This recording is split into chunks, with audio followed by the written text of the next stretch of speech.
एक तो आपकी विशेषता यह है कि आपको चरण छूने नहीं आते। मैं आपको चरण छूने की क्रिया समझा रहा हूँ। जब गुरुजी जाए तो पीछे से पांव पकड़ के खींच लेना है, यही चरण छूना है। करते तो आप ऐसा ही है, तो गुरुजी को ज्ञान हो जाए कि किसी से कैसे होते हैं। मैं जान जाता हूँ पीछे से पकड़ के। कौन सा तरीका है तुम्हारा? प्रणाम करिए तरीके से अपने स्थान पर खड़े हुए वंश के नमन करने में थोड़ा हाथ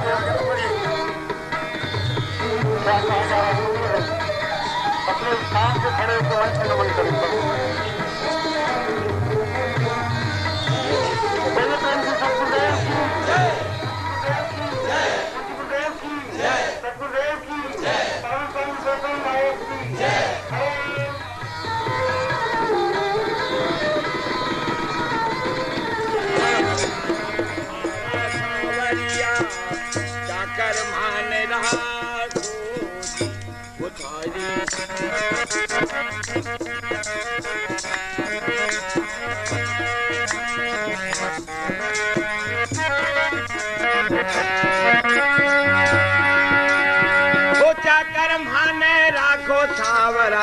नौकर माने राखो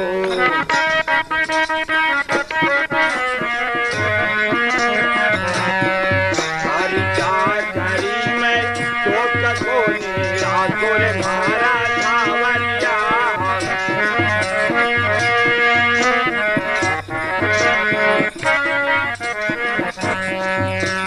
सोचा कर रहा बाग लगा छा दर्शन पाशा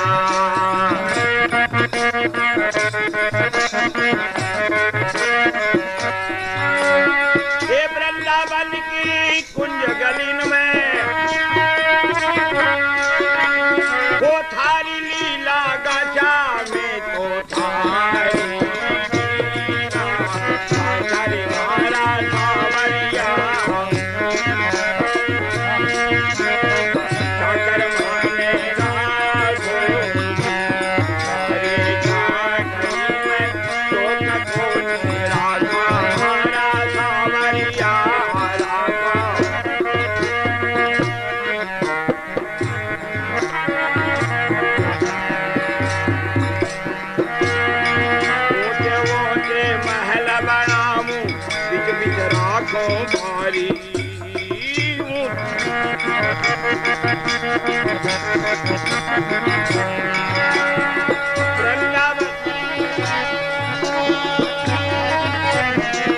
सावरिया के दर्शन पावो सावरिया के ओढ़ कसुमर सारी यादों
वह सब कुछ प्राप्त करने जा रहे हैं प्रभु से, जिसकी कल्पना हमारे जीवन की तो अपनी पहुंच से परे की बात, और ब्रह्मांड शास्त्रों में पता नहीं क्या क्या सुना पढ़ा, योगी ऋषि मुनियों की वाणी से बहुत कुछ सुना, लेकिन शायद अंतर के उन मर्मों तक बात नहीं पहुंच सकी कि ऐसा भी कुछ संभव हम अपने जीवन में कर सकेंगे जहां ऐसी अमृतमयी बेला में ऐसा पीयूष पान हो रहा होगा और प्रभु के साक्षीभूत हम आप उनके शिष्य रूप में, साधक के रूप में ऐसा सौभाग्य प्राप्त कर ले जाएंगे। हमारी बहन सरला पंड्या जो कि महिला सिद्धाश्रम सार्वजनिक परिवार के भारतीय स्तर पर अध्यक्षा हैं, मैं उनसे निवेदन कर रहा हूँ कि जब वो बम्बई से पहुँची गई हैं तो आज प्रभु चरणों में हम सब की ओर से अर्पित करें। आइए बहन सरला।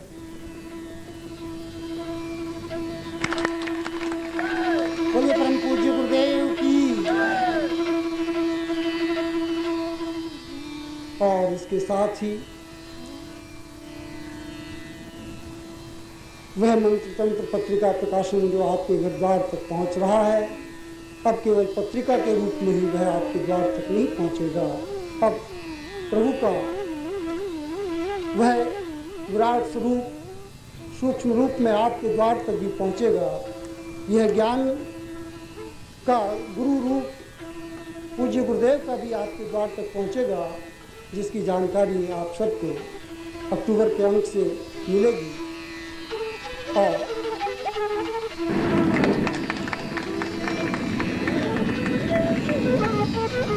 उनकी वाणी का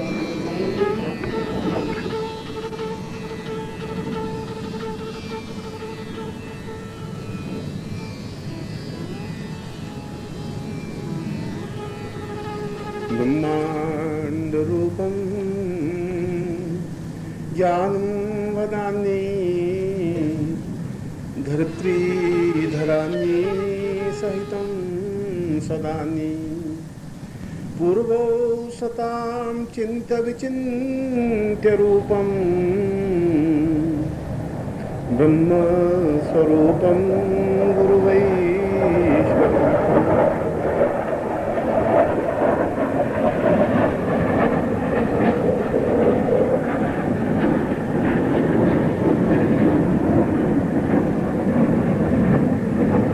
आज का प्रवचन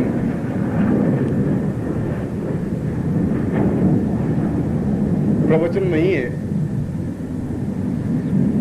और न स्ववचन है, यह तो सही शब्दों में आत्मवचन है कि मैं अपने शिष्यों और साधकों के सामने इन पूरे 5-7 दिनों में उन बातों को स्पष्ट किया जो बातें हमारे जीवन की एक आवश्यक धुरी है, जो जीवन का आधारभूत तत्व है, जीवन का आधारभूत चिंतन है। प्रवचन तो वह कहते हैं जो खुद पालन नहीं करे और दूसरों को वचन कहे कि सदा सत्य बोलो, झूठ नहीं बोलना चाहिए, परनिंदा नहीं करनी चाहिए, वो प्रवचन कहलाता है। स्ववचन जहां खुद बोले और उसका मनन कर सके, अध्ययन कर सके, अनुभव कर सके, वह स्ववचन है। और आत्मवचन जो अपने हृदय से निकल करके पूर्ण रूप से समस्त ब्रह्मांड के आत्माओं को, शिष्यों को और साधकों को सुना सके, वह आत्मवचन है। शंकराचार्य के श्लोक में जो मैंने आपके सामने रखा है, बहुत छोटी सी बात मगर बहुत महत्वपूर्ण बात कही है। कल मैंने शाम के प्रवचन में आपके सामने एक बात कही थी कि जीवन का सबसे बड़ा स्रोत, जीवन का सबसे बड़ा आनंद ब्रह्ममय हो जाने की क्रिया में है। और शंकराचार्य को इस बात का एहसास था, इस बात का इल्हाम था, इस बात का निश्चय था कि जीवन एक जीव, और कल जब मैंने जीव के शब्द की व्याख्या आपके सामने की, तो जीव तो वैसे भी होते हैं जो केवल 7-8 महीने जिंदा रहते हैं, ऐसे भी जीव हैं, ऐसे भी जीव हैं जो 70 साल तक जिंदा रहते हैं। दोनों जीवों में कोई अंतर नहीं है। जितनी हड्डियां तुम्हारे शरीर में, उतनी हड्डियां उनके शरीर में भी है। जितना थिंकिंग तुम्हारे शरीर में, उतना थिंकिंग विचार उनके शरीर में भी है। वह भी प्रेम करते हैं, स्नेह करते हैं, ममत्व करते हैं, प्यार करते हैं, घृणा करते हैं, क्रोध करते हैं, और जीवन के सारे क्रियाकलाप आयाम करके मृत्यु को भी प्राप्त हो जाते हैं केवल 7 महीनों के अवधि में। इसका मतलब है कि ये सारी क्रिया करने के लिए हमारी पूरी जिंदगी में 7 महीने बहुत है। यदि हम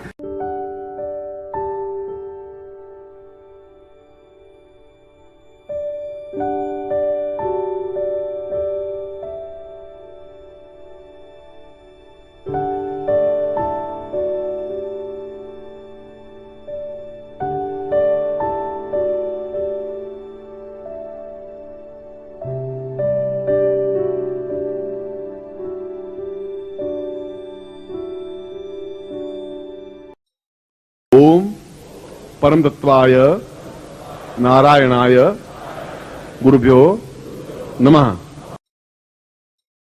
ओम ह्रीं मम प्राण देह रोम प्रतिरोम चैतन्य जाग्रय ह्रीं ओम नमः। ओम भूर्भुवः स्वः तत्सवितुर्वरेण्यं भर्गो देवस्य धीमहि धियो यो नः प्रचोदयात्।